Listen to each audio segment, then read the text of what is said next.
And now things get heavy. Not just because I know a number of you were looking forward to this part of the game, or because there happens to be two varieties of the stage. It's because something happens in this stage that never, well, that's a lie, that almost never happens again. Welcome to the Bamboo Forest of the Lost, which neighbors the human village. As the name implies, it is very easy to venture in for any extended period of time and lose your bearings. Unless you can fly, I'm assuming. Anyhow, Kaine led us in this direction following the unfortunate beatdown, but hey, she came to us thinking that we were trying to eat the humans. I blame Yukari for always looking suspicious, but that's just me. Anyhow, back to the forest. In one of the official Dojin comics, Strange and Bright Natured Deity, it is implied that this forest was washed into Gensokyo by a tsunami. This in itself implies that some, if not most of the water in Gensokyo is from the outside as well, when you consider that seas and oceans, given the correct meteorological conditions even, are the only bodies of water large enough to create legitimate tsunamis. But to this point in time, Gensokyo doesn't have either. Only lakes and rivers and runoff. So it looks like no matter how bad a storm or earthquake there is in Gensokyo, that forest isn't likely to move again. How strong does an earthquake have to even be to uproot a tree, let alone send it in a tidal wave after an entire bamboo forest? It must have been nightmarishly powerful. Is that even a word? Nightmarishly? Anyway, I did some research on the matter, and it might not be too far off.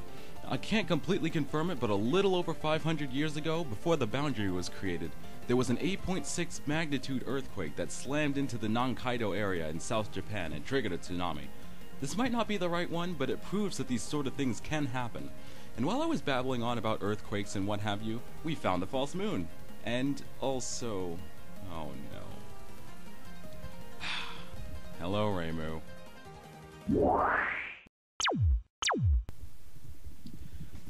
Reimu is the latest in a lineage of Hakure Shrine Maidens, and each one is entrusted with the duty of resolving incidents within Gensokyo's boundary, which for that reason and more is sometimes called the Hakure Border.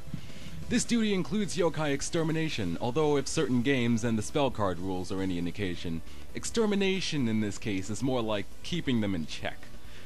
The Hakure Shrine is her base of operations, which is right on the boundary, and supposedly the only way in or out of Gensokyo. Supposedly, I say, because the border isn't perfect, but it is the most common case of items or people being spirited away to Gensokyo.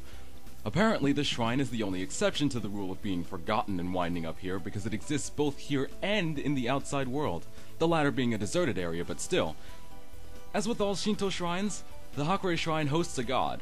Unlike these shrines, however, we don't know who this god is, what he or she did, what he or she is doing at the moment, or what he or she is capable of doing. All we know is that the shrine is very rarely visited by humans, and as such, is sorely lacking in faith for said god. We'll get into the importance of faith much later. Reimu's ability is another one of those that are listed vaguely. The ability to float. Think about that for a moment. It turns out that upon reading the comments in one of her spell card descriptions, we find out that it's rare, but she's able to float in such a manner that she separates herself from what we consider reality, and then she can't be harmed or even touched. This strict defiance of nature seems to be her theme as far as spell cards go. That and borders. Other than that, her usual tools of the trade are her purification staff and the Hakure yin-yang orbs you see her slinging around. These orbs are a treasure handed down through the Hakure family that only they can use, mostly for yokai extermination. There are a couple of non-extermination uses according to the PC98 games, but they're so uninteresting by comparison that I might as well not even discuss them. As for Reimu herself, most of the time she just minds her own business, sipping tea at the heated table, sweeping the premises, maybe checking the donation box every once in a while. But once she gets that call in, or when she notices that something's not right, she essentially goes on a rampage, wrecking everything in her path, until the situation is resolved. Unfortunately, sometimes this involves innocent bystanders, like that one yokai girl who was just reading a book over by Korindo, which is an antiques goods shop over in the Forest of Magic. So she was just minding her business, and then Reimu was like, whap! Done like dinner. Moving on. Being a shrine maiden, she can also bring forth the powers of Gensokyo's gods if need be, but she hardly ever does this either. In fact, she does it so rarely that Yukari once told her to, under a sort of training regime. How you can tell Reimu what to do in any case other than yokai extermination is beyond me, but apparently Yukari has that sort of influence. As for my thoughts, well, I'm not really a fan of hers.